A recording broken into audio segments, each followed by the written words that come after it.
Hello students, tally prime series का lecture number 60 है और हम पिछले वीडियो में अगस्त मंथ तक कंप्लीट कर चुके हैं। ये ट्रायल बैलेंस रहा अगस्त मंथ का और वापस आते हैं यहाँ पर। हमारा अगला मंथ है सितंबर और सितंबर का पहला क्वेश्चन है कि यहाँ पर कंपनी ने जो है जीएसटी पे की है। कितनी पे की है? 18,310 रुपए। तो जीएसटी किस तरह से पे करते हैं ये आपको अच्छे से पता है। यहाँ पर हमारा वाउचर पेमेंट रहेगा और वाउचर क्लास जो रहेगी वो बैंक पेमेंट रहेगी, क्योंकि यहाँ पर बैंक से पेमेंट किया गया है। अब यहाँ पर क्वेश्चन में तो ये मेंशन नहीं है कि बैंक से पेमेंट किया गया है, लेकिन जीएसटी हम ऑनलाइन ही पे करते हैं, तो इसलिए यहाँ पर हमारा वाउचर जो रहेगा वो बैंक पेमेंट रहेगा। तो चलते हैं ट्रांजैक्शंस में और वाउचर। सबसे पहले यहाँ पर हम डेट चेंज करेंगे, डेट ध्यान रखना है। तो 1-9 यहाँ पर डेट 1 सितंबर हो गई। वाउचर हमारा पेमेंट होगा और वाउचर क्लास हमारी बैंक पेमेंट होगी, ठीक है। और जीएसटी कैसे पे करते हैं तो उसके लिए हमें यहाँ पर ऑटो फिल पर क्लिक करना है, स्टैट पेमेंट करना है, ठीक है। ऑटो फिल पर क्लिक करेंगे, स्टैट पेमेंट, फिर यहाँ पर टाइप जीएसटी और यहाँ पर जो पेमेंट टाइप रहेगा ये रेगुलर रहेगा और पीरियड यहाँ पर 1 अगस्त से लेकर के और हम यहाँ पर 31 अगस्त जो कि ऑटोमेटिक आ चुका है, ठीक है। या फिर हम इसको 1 जुलाई भी कर सकते हैं, ठीक है। यहाँ पर 1 जुलाई, हालांकि जुलाई में ऐसी कोई एंट्री नहीं थी, सेल की एंट्री जो है वो अगस्त में ही आई थी। फिर भी यहाँ पर हम 1-7 जुलाई से लेके 31 अगस्त तक की सारी जीएसटी पे कर देंगे, एंटर करेंगे और पर्टिकुलर में यहाँ पर हमारा रहेगा सीजीएसटी। तो सीजीएसटी कितना पे कर रहे हैं तो वो आप यहाँ से भी देख सकते हैं, 9,155 रुपए, या फिर आप इसे डिवाइडेड बाई 2 कर दे तब भी यही सेम आने वाला है, ठीक है। तो यहाँ पर हम फिलहाल 9155 एंटर और फिर उसके बाद एसजीएसटी, तो एसजीएसटी ये रहा और इसका भी वही सेम अमाउंट है, ठीक है। बस हो गया, एंटर करेंगे और यहाँ पर टोटल जो है ये आप देख सकते हैं 18,310 रुपए यहाँ पर ये आ चुका है, ठीक है। तो इस एंट्री को हम एक्सेप्ट करते हैं। यहाँ पर हमने जीएसटी पे कर दिया, कंट्रोल ए, और यहाँ पर हमें डेट डालनी है 1-9 एंटर और यहाँ पर एक्सेप्ट कर लेंगे, ठीक है। तो ये एंट्री हमारी कंप्लीट हो गई। आगे बढ़ते हैं, अगला क्वेश्चन है company issue a cheque ₹5,000 toward rent. यहाँ पर 5,000 रुपए रेंट दिया गया, यहाँ पर 12,500 रुपए सैलरी दी गई है और यहाँ पर 10,000 रुपए रेम्बर्समेंट दिया गया है, ठीक है। तो यहाँ पर जो रेंट दिया गया है इसमें 3,000 ऑफिस का, 2,000 गोडाउन का है, लेकिन ये अब हमें याद रखने की जरूरत नहीं है क्योंकि हमने इसके लिए कॉल सेंटर क्लास बना रखी है, ठीक है। आपको हमने बताया भी था, ये टैली प्राइम का एक एडवांस फीचर है, ठीक है, जिसके बारे में हमने डिस्कस किया था पिछले वीडियोस में। तो यहाँ पर हमारा जो वाउचर रहेगा, एक चीज देख लेते हैं कि तीनों में चेक है। हाँ, यहाँ पर भी चेक है। जो सैलरी है ये कैश में है और जो रेम्बर्समेंट है ये भी आई थिंक कैश में है, ठीक है। तो यहाँ पर इन दोनों में वाउचर क्लास कैश पेमेंट रहेगी और रेंट में जो है ये बैंक पेमेंट रहेगी वाउचर क्लास। तो वाउचर पेमेंट जो कि ऑलरेडी सेट था बैंक पेमेंट, और यहाँ पर कॉल सेंटर क्लास में सबसे पहले हम रेंट पे करेंगे। तो रेंट के लिए हमने लोकेशन नाम की जो है कॉल सेंटर क्लास बना रखी है। अगर आप भूल गए हैं किस नाम से है तो उसके लिए यहाँ पर आपको स्पेस बटन प्रेस करना है, तो सारी लिस्ट आपके सामने आ जाएगी। तो यहाँ पर हम लोकेशन सेलेक्ट कर लेते हैं और यहाँ पर हम सेलेक्ट करेंगे सिर्फ रेंट एक्सपेंसेस और एंटर करेंगे। यहाँ पर बताएंगे कि 5,000 रुपए रेंट दिया गया और एंटर करके इसको एक्सेप्ट कर लेंगे, ठीक है। तो यहाँ पर ये एंट्री बिल्कुल आसानी से हो गई, हमें याद रखने की जरूरत नहीं है कि किसको कितना देना है। पेज अप की प्रेस करके यहाँ पर आप देख भी सकते हैं, ठीक है, ऑफिस एंड गोडाउन का। चलिए अगला यहाँ पर जो क्वेश्चन था उसमें 12,500 रुपए सैलरी पे की गई थी, ऑन मतलब ऑन कैश था। तो यहाँ पर हमारा वाउचर पेमेंट रहेगा, लेकिन जो वाउचर क्लास है वो कैश पेमेंट रहेगी। और यहाँ पर कॉल सेंटर क्लास में हम सेलेक्ट करेंगे सैलरी को, क्योंकि हमने सैलरी नाम की कॉल सेंटर क्लास बना रखी है। और लेजर यहाँ पर आपका आ जाएगा सैलरी एक्सपेंसेस 12,500 रुपए। बस हो गई एंट्री, एंटर एंटर, और ये भी आपका कंप्लीट हो गया, कैश वाला भी। और लास्ट में यहाँ पर आपका बचा रेम्बर्समेंट। तो कॉल सेंटर में चलते हैं और कॉल सेंटर क्लास में हमारा रहेगा रेम्बर्समेंट और यहाँ पर रेम्बर्समेंट एक्सपेंसेस, ठीक है। ये कितना दिया गया है? 10,000 रुपए, आपको याद होगा। तो यहाँ पर इसको भी हम एक्सेप्ट कर लेते हैं। अगर आप बिल्कुल डिटेल में देखना चाहते हैं तो पेज अप की प्रेस करके देख सकते हैं एडिटिंग मोड में। तो यहाँ पर आप देख सकते हैं सारी डिटेल ऑटोमेटिक फिल हो चुकी है, ठीक है। तो चलिए फिलहाल यहाँ पर ये क्वेश्चन कंप्लीट हो गया। उसके बाद यहाँ पर अगला क्वेश्चन है क्वेश्चन नंबर 31। यहाँ पर आपको पता है कि ये 4 क्वेश्चन हम कंप्लीट कर चुके हैं। क्वेश्चन नंबर 31 में company received a job work statement of ₹52,500 from Sharma job worker new Delhi, ठीक है। अब ये क्वेश्चन क्या है इसको थोड़ा सा समझ लेते हैं फिर आगे बढ़ते हैं। तो यहाँ पर कंपनी ने क्या किया है कि स्टेटमेंट रिसीव किया है, किससे? शर्मा जॉब वर्कर से। अब ये शर्मा जॉब वर्कर कौन है? तो आपको पता होगा कि जब हमने अभी पिछले वीडियो में मैन्युफैक्चरिंग की थी, पिछले मंथ में मैन्युफैक्चरिंग की थी, जहां पर 20,000 रुपए वेजेस और 1,000 रुपए ओवरहेड लग रहा था। तो अगर हम केवल वेजेस की बात करें तो एक कंप्यूटर इंटेल का बनाने के लिए हमें 20,000 का वेजेस देना हुआ था और बाकी कंप्यूटर VIA और AMD का बनाने के लिए 15,000, ठीक है, आपको याद होगा। तो ये टोटल हो गया आपका 50,000 रुपए। टोटल कितना हो गया? 50,000 रुपए, जिसके ऊपर लगेगी जीएसटी। जीएसटी कितने लगेगी यहाँ पर? तो बताया गया है 5% जीएसटी लगेगी। तो ये एंट्री हमें पास करनी है, ठीक है। तो वहां पर तो हमने शर्मा जॉब वर्कर से सर्विस ले ली थी। वहां पर कहां पर? जब हमने मैन्युफैक्चरिंग की थी तो शर्मा जॉब वर्कर की जो टीम थी उन्होंने हमें सर्विस प्रोवाइड की थी और हमारे कंप्यूटर मैन्युफैक्चर किए थे, ठीक है। वो एंट्री भी पास हो गई और वो कंप्यूटर हमने सेल भी कर दिया। अब यहाँ पर जो शर्मा जॉब वर्कर है उन्होंने स्टेटमेंट दिया है कि भाई हमारा पैसा जो है वेजेस का वो हमें दिया जाए, ठीक है। तो वो स्टेटमेंट है, तो उसके लिए यहाँ पर आप इस एंट्री को कैसे करेंगे? तो सबसे पहली चीज यहाँ पर आपका जो वाउचर रहेगा वो परचेज रहेगा। परचेज क्यों रहेगा? क्योंकि यहाँ पर हम सर्विस परचेज कर रहे हैं, ध्यान रखना, ठीक है। शर्मा जॉब वर्कर हमें सर्विस दे रहे हैं, यानी कि कंपनी क्या कर रही है, सर्विस परचेज कर रही है, सीधी सी बात है, ठीक है। आपको पता चल गया होगा। तो यहाँ पर वाउचर आपका परचेज होगा। अब हम परचेज क्या कर रहे हैं, सर्विस कितने की, 50,000 रुपए की, और बाकी 2500 रुपए क्या है, ये जीएसटी है, ठीक है। तो यहाँ पर 2500 रुपए में सीजीएसटी और एसजीएसटी दोनों इसमें इंक्लूड है, क्योंकि ये न्यू दिल्ली के ही है। अगर आईजीएसटी होता तो यहाँ पर ये दोनों, मतलब आईजीएसटी आपका लगता अगर स्टेट चेंज होती, तो बात समझ में आ गई होगी। कुल मिला के यहाँ पर हमने क्या किया है, सर्विस परचेज की है। सर्विस सेल कैसे करते हैं, ये हमने सर्विस ऑर्गेनाइजेशन में जीएसटी में देखा था, और यहाँ पर हम देखेंगे सर्विस परचेज कैसे करते हैं। तो लगभग दोनों चीजें सेम है, बस यहाँ पर वाउचर का डिफरेंस है, ठीक है। तो एक काम हमें और करना पड़ेगा, ठीक है। वो क्या करना है कि जो हमने नॉर्मली वेजेस का एक लेजर बनाया था, आपको याद होगा, वेजेस का अंडर डायरेक्ट एक्सपेंसेस के लेजर बनाया था, अंडर किसके, डायरेक्ट एक्सपेंसेस, वेजेस का लेजर बना था, जिसमें हमने जीएसटी को नॉट अप्लीकेबल रख दिया था वहां पर, ठीक है, उस टाइम। लेकिन अभी हमें क्या करना है, जीएसटी को यहाँ पर इस वेजेस वाले लेजर को एडिट करना है और इसमें जीएसटी को इनेबल कर लेना है, और उसमें रेट हमें जो है 5% सेट कर देना है, ठीक है, जिससे ये ऑटोमेटिक कैलकुलेशन हो जाएगी। बात समझ में आ गई। तो चलिए यहाँ पर सबसे पहले चलते हैं, वेजेस वाला जो हमारा लेजर था उसको एडिट करते हैं।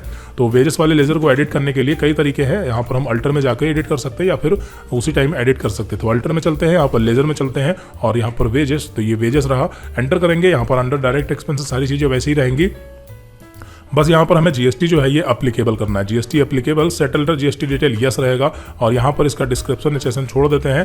लास्ट में यहाँ पर ये रहेगा आपका टैक्सेबल, ठीक है, और यहाँ पर रेट सेट कर देंगे 5%, ठीक है, 5% हो गया। और एक चीज आपको बता देते हैं, ऊपर देखिए, इसमें नेचर ऑफ ट्रांजेक्शन का एक ऑप्शन एक्स्ट्रा आ रहा है। नेचर ऑफ ट्रांजेक्शन क्या होता है, तो जब हम एंट्री करते हैं उस टाइम हम बताते हैं ना कि नेचर ऑफ ट्रांजेक्शन क्या है, इंटर स्टेट परचेज है या इंट्रा स्टेट परचेज है या फिर क्या हो रहा है, तो वो हम यहीं पर सेट कर सकते हैं। लेकिन यहाँ पर हम नहीं सेट करेंगे, वरना फिर हम इस पर्टिकुलर वेजेस वाले लेजर को पर्टिकुलर उसी ट्रांजैक्शन में यूज कर सकते हैं। अगर नॉट एप्लीकेबल रखेंगे तो एंट्री करते समय वहां पर हम बता सकते हैं, तो इस लेजर का हम कई जगह इस्तेमाल कर सकते हैं, ठीक है। चलिए फिलहाल एंटर करते हैं, और यहाँ पर आपका इंटीग्रेटेड टैक्स 5% रहेगा, और एंटर करेंगे, और यहाँ पर हम बताएंगे कि ये सर्विस है, और इसे कंट्रोल ऐसे एक्सेप्ट कर लेंगे, तो हमारा लेजर जो है वो एडिट हो चुका है। अब सीधे चलते हैं यहाँ पर ट्रांजेक्शन में, वाउचर में, और वाउचर यहाँ पर हमारा रहेगा परचेज। तो वाउचर परचेज हो गया, और परचेज वाउचर में यहाँ पर हमें क्या करना है, देखिए परचेज वाउचर में इस जब हम सर्विस परचेज या सेल करते हैं, तो यहाँ पर जो हमारा मोड रहता है वो हमारा रहता है अकाउंटिंग इनवॉइस, ठीक है। आइटम इनवॉइस पे तो अभी तक हमने बहुत सारी एंट्री की है। इन्वेंट्री मैनेजमेंट में जीएसटी जो है वो आइटम इनवॉइस पर होता है, और जो सर्विस ऑर्गेनाइजेशन होती है, सर्विस खरीदते बेचते हैं, तो वो हमारा मोड रहता है अकाउंटिंग इनवॉइस, ठीक है, जिसमें पर्टिकुलर हमारे सामने दिखाई देता है इस तरीके से। तो ध्यान रखना है, मोड हमें चेंज कर लेना है। आइटम इनवॉइस होता है तो यहाँ पर नेम, क्वांटिटी, रेट, इस तरह से चीजें आती है, और जब यहाँ पर हम अकाउंटिंग इनवॉइस सेलेक्ट करते हैं तो हमारे सामने पर्टिकुलर और इस तरह से चीजें आती हैं, ठीक है। तो आपको पता चल गया होगा। तो यहाँ पर पार्टी नेम में कौन होगा, पार्टी नेम में होंगे शर्मा जॉब वर्कर, ठीक है। तो यहाँ पर शर्मा जॉब वर्कर का लेजर बनेगा, तो यहाँ पर हम शर्मा जॉब वर्कर का लेजर बनाते हैं। अंडर एक किसके जाएंगे, अंडर जाएंगे सन्ड्री क्रेडिटर के, ठीक है। क्यों जाएंगे सन्ड्री क्रेडिटर में, क्योंकि यहाँ पर इनसे हम जो है सर्विस उधार ले रहे हैं, ठीक है। हालांकि सर्विस ऑलरेडी हम ले चुके हैं, लेकिन फिर भी यहाँ पर एक एंट्री की बात करें तो हम अभी भी उधार ले रहे हैं, पेमेंट इनको आगे करेंगे, ठीक है। तो सन्ड्री क्रेडिटर हो गया, और एंटर करेंगे। यहाँ पर स्टेट दिल्ली रहेगी, और ये रेगुलर है, और इनका जीएसटीएन नंबर यहाँ पर जो है हम कॉपी कर लेते हैं, ये जीएसटीएन नंबर रहा। फिर उसके बाद यहाँ पर इसको हम एक्सेप्ट कर लेंगे, ठीक है। ये डिस्पैच डिटेल हो गई, और यहाँ पर ये पार्टी डिटेल जो कि सेम रहेंगी, तो यहाँ पर इसको भी हम कंट्रोल ले करते हैं। Cost centre class not applicable रहेगी। पर्टिकुलर में यहाँ पर आपका रहेगा वेजेस, और वेजेस यहाँ पर कितना है, 50,000 रुपए। एंटर करेंगे, और यहाँ पर टैक्स क्लासिफिकेशन डिटेल में यहाँ पर हम रखेंगे sales purchase taxable, purchase taxable, ठीक है। तो यहाँ पर परचेज टैक्सेबल ये रहा लास्ट में, तो ये परचेज टैक्सेबल हो गया। फिर यहाँ पर हम लगाएंगे सीजीएसटी। देखिए यहाँ पर हमें एक्स्ट्रा एंटर नहीं करना है। आइटम इनवॉइस में क्या होता है कि हम एक बार और एंटर करते हैं, फिर सीजीएसटी एसजीएसटी लगाते हैं, लेकिन अभी तो हम अकाउंटिंग इनवॉइस में ही है, ठीक है। तो यहाँ पर हमें डायरेक्ट लगाना है सीजीएसटी, जो कि ऑटोमेटिक कैलकुलेट होगी, और फिर उसके बाद यहाँ पर एसजीएसटी। ऑटोमेटिक क्यों कैलकुलेट होगी, क्योंकि यहाँ पर हमने वेजेस को एडिट करके इसमें 5% का रेट सेट कर दिया था, इस वजह से, ठीक है। तो यहाँ पर ये ऑटोमेटिक कैलकुलेट हो गई, वरना अगर आप लेजर एडिट नहीं करेंगे, वहां पर रेट नहीं सेट करेंगे, तो ये ऑटोमेटिक कैलकुलेट नहीं होगी। और एंटर करेंगे, इसको हम एक्सेप्ट कर लेंगे। यहाँ पर ये न्यू रेफर ट्रांजेक्शन होगा, और फाइनली एक्सेप्ट कर लिया, ठीक है। तो ये एंट्री हमारी कंप्लीट हो गई। तो यहाँ पर ये आपको समझ में आ गया होगा। यहाँ पर सीधी सी बात है कि हमने शर्मा जॉब वर्कर से जो है सर्विस परचेज की है, ठीक है। हालांकि परचेज यूज मतलब सर्विस पहले ही ले चुके हैं, लेकिन एंट्री अब पास कर रहे हैं। और नेक्स्ट क्वेश्चन में यहाँ पर कंपनी ने चेक इशू किया है शर्मा जॉब वर्कर को, और 52,500 रुपए पेमेंट भी कर दिया है। तो आपको पता चल गया होगा, यहाँ पर वाउचर रहेगा बैंक पेमेंट, यानी कि पेमेंट, और जो वाउचर क्लास है वो बैंक पेमेंट रहेगी। और किसको पे किया गया, शर्मा जॉब वर्कर को पूरा फाइनल कर दिया गया, तो वाउचर पेमेंट और यहाँ पर बैंक पेमेंट, ठीक है। एंटर करेंगे, किसको पेमेंट किया गया, शर्मा जॉब वर्कर, ठीक है। और यहाँ यहाँ पर इनका कितना अमाउंट है 52,500, ठीक है, जीएसटी वगैरह सारी चीज़ें जोड़ने के बाद, और इसको हम एडजस्ट कर देंगे इसके साथ। तो ये एंट्री भी हमारी कंप्लीट हो गई और फिर उसके बाद एक्सेप्ट, ठीक है, तो ये एंट्री कंप्लीट है। आगे बढ़ते हैं। फिर उसके बाद अगला क्वेश्चन है, company adjust the physical stock verification for following stock item. Screw 4.5 kilo है और पैकिंग मटेरियल जो है वो 90 किलो है। अब ये क्या है, ये किस तरह का क्वेश्चन है, तो देखिए आपको समझाते हैं। यहाँ पर फिजिकल स्टॉक वेरिफिकेशन का मतलब क्या होता है, कभी कभी क्या होता है कि जो माल हम परचेज करते हैं, ठीक है, जो माल हम परचेज करते हैं, जैसे मान लेते हैं यहाँ पर हमने एलईडी, ठीक है, यहाँ पर हमने एलईडी खरीदी कितनी 50 एलईडी खरीदी, और 50 एलईडी खरीदी, फिर हमने 25 सेल की, फिर हमने 5 सेल की, फिर हमने 3 सेल की। तो जैसे जैसे हम सेल करते रहते हैं तो जो हम परचेज करते हैं वो उससे माइनस होता रहता है, ठीक है, बात समझ में आ रही है।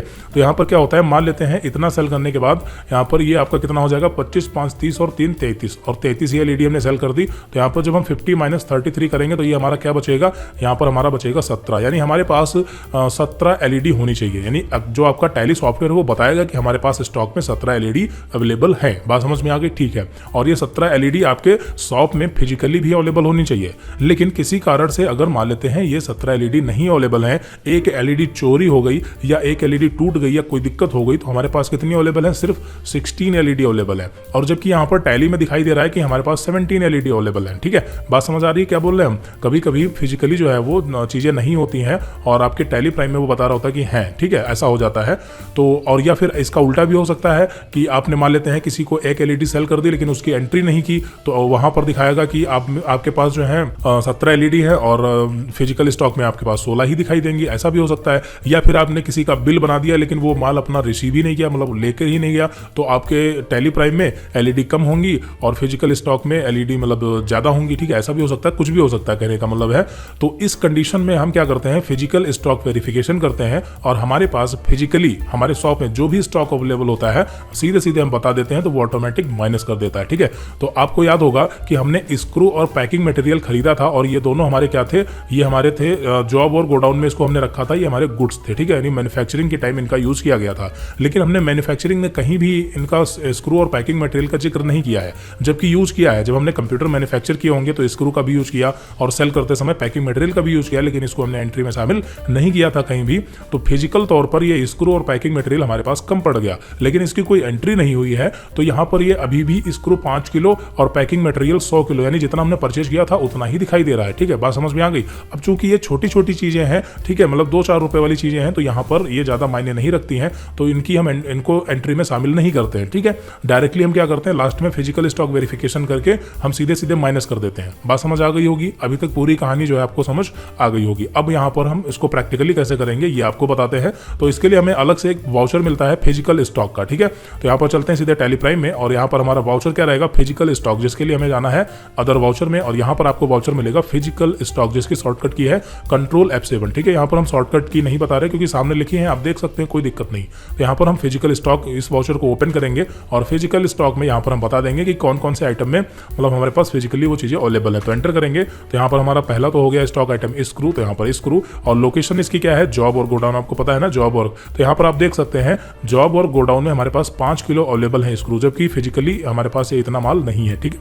तो यहाँ पर हम एंटर करेंगे और बताएंगे कि हमारे पास इसकी क्वांटिटी जो है वो 4.5 किलोग्राम ही बची है, ठीक है। तो यहाँ पर हम सीधे जो हमारे पास है वो उतना यहाँ पे डाल देंगे, ठीक है। तो यहाँ पर हम बता देंगे 4.5 और एंटर करेंगे और फिर उसके बाद यहाँ पर एंटर करेंगे। और दूसरा हमारा आइटम कौन सा है, पैकिंग मटेरियल, ठीक है। दूसरा कौन सा है, पैकिंग मटेरियल, और ये भी जॉब और गोडाउन में है क्योंकि यहाँ पर आपको पता है। और ये भी अभी देखिए यहाँ पर 100 किलोग्राम बता रहा है कि हमारे पास है, जबकि इतना नहीं है। तो यहाँ पर हम बताएंगे 90 किलो है, 90 डाल के एंटर करेंगे और बस हो गया फिजिकल स्टॉक वेरिफिकेशन। इसी तरह से होता है, जो माल हमारे पास फिजिकली अवेलेबल होता है उन आइटम के सामने उतना उतना क्वांटिटी डाल के इसको एक्सेप्ट कर लेंगे। तो अब हमारे मतलब अभी तक जो वो 5 किलो और 100 किलो दिखाई दे रहा था, अगर हम स्टॉक समरी चेक करें चल के, देखिए यहाँ पर आपको दिखाते हैं।